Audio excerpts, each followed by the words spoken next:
potential replacement for the job if, very, very big if the MPs who held the press conference today were to succeed. Okay, so we look around. People have mentioned Boache Jacko. And why is Boache Jacko in? For my own money, it's a doubt. It's a major doubt. If we're going to bet on this, Boache Jacko will be 1 to 50,000 in terms of the odds to become the next finance minister. 1 to 50,000. That's not going to happen. However, the analysis is saying that if President Akufo Addo wants to go back to his team A, his first cabinet team, and we want to pick somebody who comes nearest to Ken Ofori Atta in terms of understanding finance and banking, and also has the global reach, it will be Boache Jacko because of his experience in America as a banker, investment banker, corporate banker, and all of that. Now he's been Minister of Energy. He has a fair understanding of energy issues as well.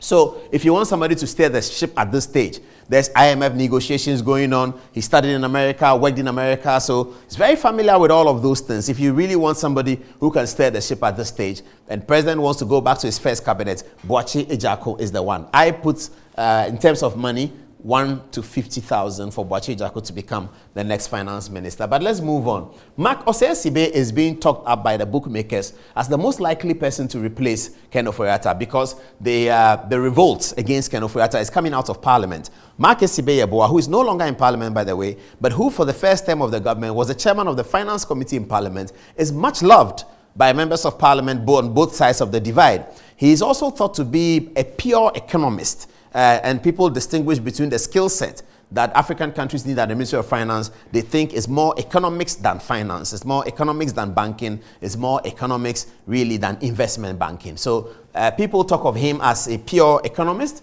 And they also say that based on, he has had a big history with the World Bank, and based on his history with the World Bank, chairing or leading IMF negotiations in the absence of Ken Ofori Atta will just work as good. And he's worked in the Parliament, he worked on all the finance documents in 2017, so he's very familiar and he has a lot of institutional memory. So the bookmakers put him very high up. If you ask me for my money in terms of whether all of this process goes through to the point where there is a change of Minister of Finance, well, I think yes, many people think it will be Mark Osei-Sibe. But the big if is whether the conversation will get there at all.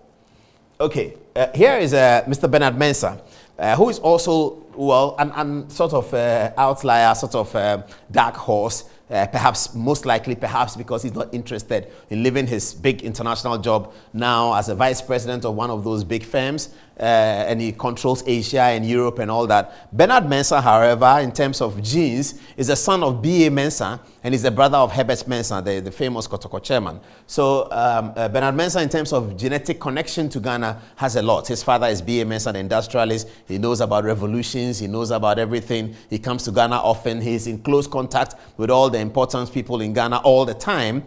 So in terms of slipping into a Ghanaian top job, Bernard Mensa is great on that. Now, critically, those pushing for Bernard Mensa are talking about the IMF negotiations and the global crisis that we have and how you need a Minister of Finance who is a globalist and also can negotiate with anybody, anywhere, and that person will respect him. A lot of those people are putting their money on Bernard Mensa as a caretaker finance minister for the next 1.5 years or so, because that's all he might get. If he doesn't want to leave his job, that's all the leave they will give him. Go and help Ghana, and then we'll wait for you for 1 year only. So that's what people are saying, that it's almost like a breach of the gap. You know, so people are pulling left, people are pulling right. If you go the Bernard Mensa way, it's a win-win situation for everyone. Ofori Atta will be more than delighted to step aside for Bernard Mensa because of the relationship they have and the amount of respect they share among each other. So everyone thinks Ofori Atta will not mind at all that he steps aside for Bernard Mensa. The IMF will be happy to receive a Bernard Mensa to be negotiating with them. The members of Parliament who want Ofori Atta out will be happy that Ofori Atta is out. And Ofori Atta's people will be happy that they are out, but Bernard Mensa is in. So everyone thinks that if you really want to solve this problem and move ahead with competence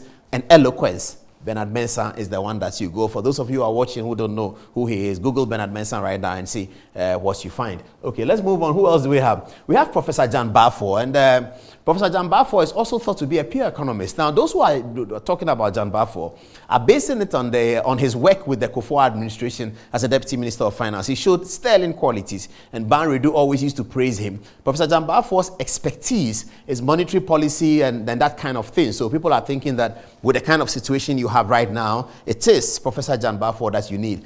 Some people who don't support him say that he's a bit old, crossing 70. You don't want a Minister of Finance. It's a very hectic job, and particularly at this time, it's very, very hectic. There's a lot of political pressure. There's a lot of social pressure, and then all kinds of pressure on you, and you don't want Jan Baffour to do that. So that's the story about Jan Baffour. The next one here is Uncle Kwame Pianim. Of course, Kwame Pianim should always be an important advisor to any Minister of Finance in Ghana. That should go without saying. We don't know whether that's happening or not, based on his experience and his expertise. Kwame Pianim is still quite active, but now he's over 80 years old. He's a very strong 80-year-old, by the way, but now he's over 80 years old. I'm not sure how people will receive the announcement that Kwame Pianim is the Minister for Finance. Of course, but Kwame Pianim is probably the best Minister of Finance that Ghana never had, if you know what I'm saying. So that's the story for the potential replacement of Ken Ofori Atta, and this is the Ken Ofori Atta story.